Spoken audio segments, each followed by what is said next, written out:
மதியக்குரிய Yusuf five G ஃபையாஜி Sarkar Hazrat அவர்கள் சிறப்புரையாற்ற அன்புடன் அழைக்கிறோம். அல்ஹம்துலில்லாஹ் அல்ஹம்துலில்லாஹி அல்லதி ஹதானா லில் இஸ்லாம் வஸ்ஸலாத்து வஸ்ஸலாம் அலா ரசூலிஹில் முஸ்தஃபா வ அலா ஆலிஹி வ அஸ்ஹாபிஹி அஜ்மஈன். அம்மா பஅத் ஃபகத் क़ால அல்லாஹு தஆலா ஃபீ குர்ஆனில் கரீம் அல் ஃபுர்கானில் மஜீத். ஃபஅஊது பில்லாஹி மினஷ் ஷைத்தானிர் ரஜீம். பிஸ்மில்லாஹிர் ரஹ்மானிர் ரஹீம். இன்னல்லாஹ வ மலாயிகத்தஹு யுஸல்லூன அலன் நபி யா அய்யுஹல்லதீன ஆமனூ ஸல்லூ அலைஹி வ ஸல்லிமூ தஸ்லீமா. அல்லாஹும்ம ஸல்லி அலா சய்யிதினா முஹம்மதின் வ அலா ஆலி சய்யிதினா முஹம்மதின் வ பாரிக் வ ஸல்லிம் வ கல்லிம் அலைஹி. அல்லாஹுடைய கிருபை கருணை அல்லாஹு தஆலா நம்மை காஜா மொய்னுதீன் சிஷ்டி சஞ்சரி ரலியல்லாஹு தஆலா அவருடைய ஃபாத்திஹாவிலே கலந்து கொள்ளும் வாய்ப்பை அல்லாஹ் நமக்கு அருள் புரிந்தானே, அந்த அல்லாஹ்வுக்கே எல்லா புகழும். அல்ஹம்துலில்லாஹ். மேலும் தென்னகத்து குத்துபாக இருக்கக்கூடிய ஷாஹுல் ஹமீத் பாதுஷா ரலியல்லாஹு தஆலா அவருடைய பேரப்புலை அவர்களோடு அமரும் பாக்கியத்தை அல்லாஹ் நமக்கு அருள் புரிந்தானே, அந்த அல்லாஹ்வுக்கு எல்லா புகழும். அல்ஹம்துலில்லாஹ். அல்லாஹுடைய நேசர்கள் ஜிக்ருல் அன்பியாயி இபாதத்துன் வ ஜிக்ருல் அவுலியாயி கஃபாரத்துன் பிதுனூப் அவ் கமா கால அலைஹிஸ்ஸலாம். நபிமார்களை பற்றி பேசுவது, அவருடைய உயர்வை பற்றி சொல்வது, அல்லாஹு தஆலா இபாதத், பெருமானார் ஸல்லல்லாஹு அலைஹி சொல்றாங்க, அது இபாதத்தாக இருக்கிறது, வணக்க வழிபாடுகளில் ஒன்று. அது இறை நேசர்கள் என்று சொல்லக்கூடிய முஹம்மது ரசூலுல்லாஹி ஸல்லல்லாஹு அலைஹி வஸல்லம் அவர்களுடைய காலத்திற்கு பிறகும் வலிமார்கள் வந்தார்கள். ஒவ்வொரு நபிமார்களுடைய காலத்திலும் வலிமார்கள் இருந்தார்கள். அப்படிப்பட்ட இறை நேசர்களை பற்றி நாம் பிரஸ்தாபிப்பது, பேசுவது நம்முடைய பாவ பரிகாரமாக இருக்கிறது என்று முஹம்மது ரசூலுல்லாஹி ஸல்லல்லாஹு அலைஹி வஸல்லம் அவர்கள் சொன்னார்கள். காஜா மொய்னுதீன் சிஷ்டி சஞ்சரி ரலியல்லாஹு தஆலா அவர்கள் முஹம்மது ரசூலுல்லாஹி ஸல்லல்லாஹு அலைஹி வஸல்லம் அவர்களுடைய உத்தரவின் பேரிலே இந்தியாவுக்கு வந்தார்கள். இந்தியாவுக்கு வந்து 900 அரச குடும்பத்தை சார்ந்தவர்களை இஸ்லாத்தில் கொண்டு வந்தார்கள். நம்ம சரித்திரத்தில் கேள்விப்படுகிறோம் நண்பர்களே. பிரிட்டிஷுடைய ஆட்சி காலத்தில் அர்னால்டு எனக்கூடிய ஒருவர் வரலாற்று ஆராய்ச்சியாளர். அவர் முகலாய மன்னர்கள் அவர்களை பற்றி ஒரு ரிசர்ச் பண்ணுறார், ஆராய்ச்சி பண்ணுறாரு. அப்படி ஆராய்ச்சி பண்ணும்போது அவர்களுடைய வாழ்க்கை எப்படி இருந்தது, அவர்கள் எப்படியெல்லாம் வாழ்ந்தார்கள் அப்படின்றதை பற்றியெல்லாம் அவருடைய வரலாறிலே எழுதி, முகலாய மன்னர்களுடைய வரலாறிலே எழுதுகிறார். எழுதி கடைசியிலே அவருடைய இன்றைய நிலை எப்படி இருக்கிறது என்று சொன்னார். அவருடைய மக்பரா என்று சொல்லக்கூடிய அவருடைய நினைவிடத்தை நாம் ஆராய்ச்சி செய்து பார்த்தபோது சில நினைவிடங்கள் எங்கு இருக்கிறது என்றே தெரியவில்லை. முகலாய மன்னர்களுடைய நினைவிடங்கள் அழிக்கப்பட்டு விட்டது, எங்க இருக்குன்னே தெரியல. சில நினைவிடங்கள் பாதுகாக்கப்பட்டிருக்கிறது, ஆனால் அதுவும் கூட பராமரிப்பற்று இருக்கிறது, தூசு நிறைந்ததாக இருக்கிறது. சிலது பாலம் பாலமாக வெடித்து விட்டது. இப்படியாக மன்னர்களாக வாழ்ந்தவர்கள், இந்த நாட்டிலே 900 வருஷம் முகலாய மன்னர்களாக வாழ்ந்தவர்கள், அவர்களுடைய அதாவது நினைவிடம் என்று சொல்லக்கூடியது பாதுகாக்கப்படவில்லை. சிலது பாலமாக வெடித்திருக்கிறது, சிலது எங்கிருக்கிறதென்றே தெரியவில்லை, சிலது தூசி பிடித்து கிடக்கிறது, அதை பராமரிக்க ஆள் இல்லை. ஆனால் 800 வருஷத்துக்கு முன்னாடி தன்னை ஃபகீர் என்று சொல்லிக் கொண்டு வந்த காஜா மொய்னுதீன் சிஷ்டி ஏழை என்று சொன்னவர்கள், ஆனால் இப்போது அந்த மக்கள் எல்லாம் அவர்களை இந்தியாவின் அரசர் என்று சொல்கிறார்கள். தன்னை ஃபகீர் என்று அறிமுகப்படுத்தியவர்கள் காஜா மொய்னுதீன் சிஷ்டி, அவர்களை இந்திய மக்கள் இந்தியாவின் அரசர் என்று சொல்லுகிறார்கள். அவர்கள்தான் இப்போதும் ஆட்சி செய்து கொண்டிருக்கிறார்கள் என்றும் சொல்லுகிறார்கள். அவர்களுடைய நினைவிடத்தில் பார்த்தால் மக்கள் எல்லாம் சாறை சாரியாக செல்கிறார்கள். இதன் காரணம் எனக்கு புரியவில்லைன்னு எழுதி வச்சிட்டான். ஏன் இப்படி பண்றாங்கன்னு என்னுடைய அறிவுக்கு புலப்படவில்லை, தெரிந்தவர்கள் சொல்லுங்கன்னு எழுதி வச்சுட்டு போயிட்டான். அன்பர்களே, வலிமார்கள் என்று சொல்லக்கூடியவர்கள் மன்னர்கள் எல்லாம் மரணித்து மண்ணோடு மண்ணாக மக்கிவிடலாம். ஆனால் வலிமார்கள் இறை நேசர்கள். அவர்கள் வாழும் போதும் அரசராக வாழ்கிறார்கள், மறைந்த பிறகும் அரசாட்சி செய்து கொண்டிருக்கிறார்கள்.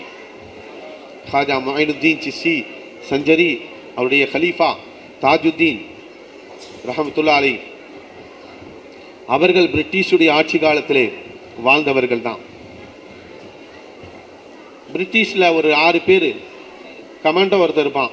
அவன் கூட ஒரு 6 பேர் வேட்டைக்கு போனாங்க. காட்டில் வேட்டையாடிட்டு இருக்கும்போது தண்ணீர் தாகம் ஏற்பட்டுச்சு. உடனே எங்கேயாவது வீடு இருக்கான்னு பார்த்தாங்க. தூரத்தில் ஒரு குடிசை தெரிஞ்சிச்சு. அந்த குடிசையில் மனிதர் இருப்பாங்க, அங்கே போய் தண்ணி குடிக்கலாம் வந்தாங்க. பார்த்தா ஹாஜா தாஜுத்தீன் ரஹமத்துல்லாஹி அலைஹி அவர்கள் தன்னுடைய சீடர்களோடு பேசிகிட்டு இருக்கிறாங்க. ஒரு 4-5 பேர் உட்கார்ந்துருக்கிறாங்க. அவங்களோடு இறை ஞானத்தை பகிர்ந்து கொண்டிருக்கிறார்கள்.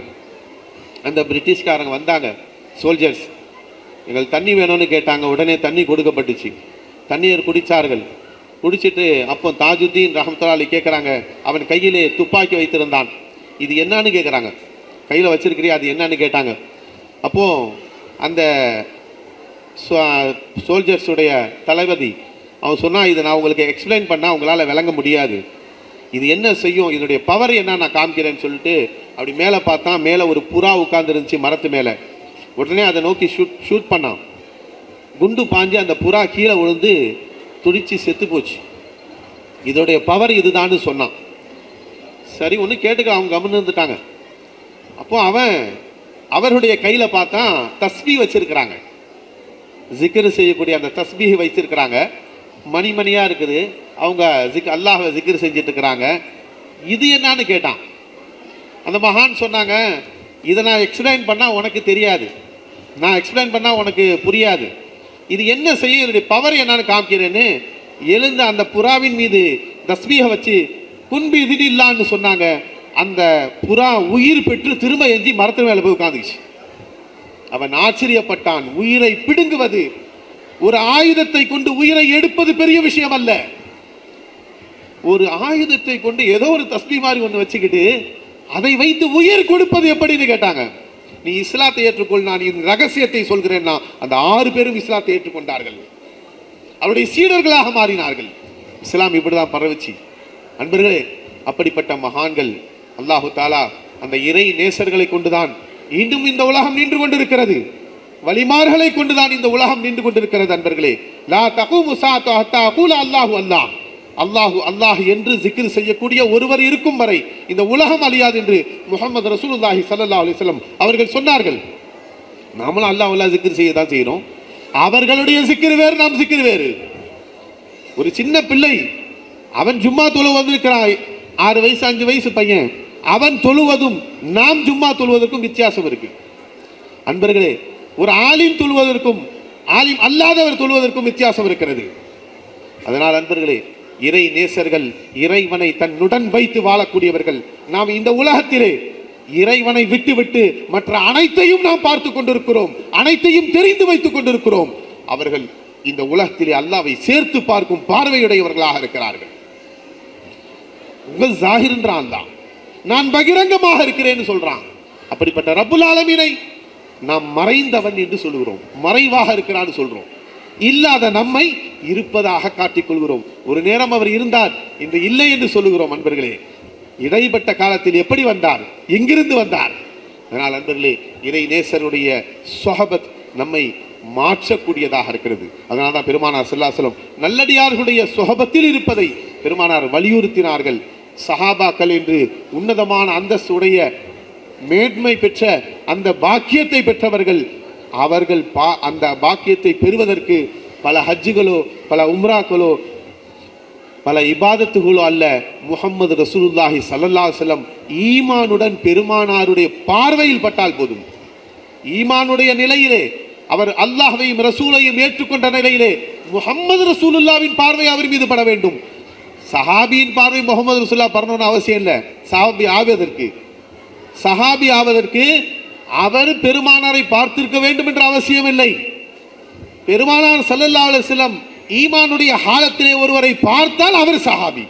உம்மு மக்தூம் ரலியல்லாஹு தஆலா அன்ஹா பெருமானார் ஸல்லல்லாஹு அலைஹி வஸல்லம் தோழர்களில் ஒருவர். அவருக்கு கண்ணு தெரியாது. முகமது ரசூல்லாவை பார்த்ததில்லை. நபி வெள்ளையா இருப்பார்களா தெரியாது, கருப்பாக இருப்பார், கருப்பாக இல்லை முகமது ரசூல்லா. அவருடைய அழகை ரசிக்கும் பாக்கியம் அவர்களுக்கு கிடைக்கவில்லை. ஆனால் பெருமானார் சுஹபத்தில் இருந்தார்கள். உம்மு மக்தூம் ரலியல்லாஹு தஆலா அன்ஹு குர்ஆனிலே அல்லாஹு தஆலா அவர்களை பற்றி சொல்லி இருக்கிறான் என்று சொன்னால் பெருமானார் பார்த்த பார்வை அது. நபியுடைய பார்வை இறைவனோடு சேர்த்து பார்க்கும் பார்வை அது. அதனால்தான் பெருமானார் சொன்னாங்க, நடமாடும் மையத்தை பார்ப்பதாக இருந்தால் அபூபக்கர் சித்தீக் ரலியல்லாஹு அன்ஹு அவர்களை பாருங்கள் என்று சொன்னார்கள். காரணம், அவர்கள் நான் உயிரோடு இருக்கிறேன், நான் இருக்கிறேன் என்ற உணர்வில் வாழக்கூடியவர்கள் அல்ல, அல்லாஹ்வின் உணர்வில் வாழக்கூடியவர்கள் என்று சொன்னார்கள். அல்லாஹ் பெருமை செய்ய வேண்டும். அல்லாஹு தாலா நல்லடியாருடைய சுகபத்திலே இருந்து நாம் அல்லாஹ்வை அடையும் நசீவை அல்லாஹ் நமக்கு அருள் புரிவானாக. பாபா அவர்களுடைய முஹப்பத் நம்மை இழுத்து வந்திருக்கிறது. நிச்சயமாக அவர்கள் உன்னதமான அந்தஸ்து உடையவர் அல்லாஹு தஆலா அவர்களை ஆக்கி வைத்திருக்கிறான். சுவனத்திலே மிகப்பெரிய பாக்கியம் உடையவர்களாக அல்லாஹ் ஆக்குவானாக. மிகப்பெரிய நன்மைக்குரியவராகும் ஜன்னத்துல் உயர்வான ஜன்னத்தை அல்லாஹ் அவர்களுக்கு அருள் புரிவானாக.